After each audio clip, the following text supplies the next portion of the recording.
আবার বিকেলের দিকে আমরা সবাই মিলে বেরিয়ে পড়েছি সাউথ সিটি মলে যাওয়ার জন্য। আর মলে গিয়েই তো প্রথমে ঢুকে গেছি আমরা স্পেন্সার্সে। সো ওখানে গিয়ে লেস কুরকুরে কয়েকটা নিয়ে নেই।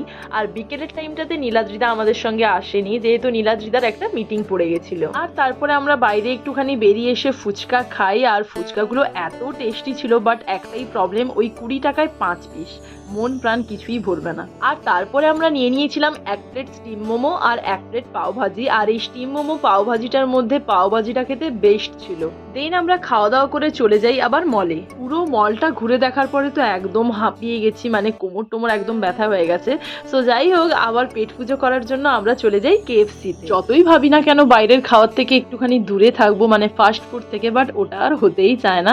আর তারপরে KFC খাওয়ার পরে আমরা হাকা থেকে অর্ডার দিই 1 প্লেট নুডলস আর তার সঙ্গে চিলি চিকেনের কম্বোটা।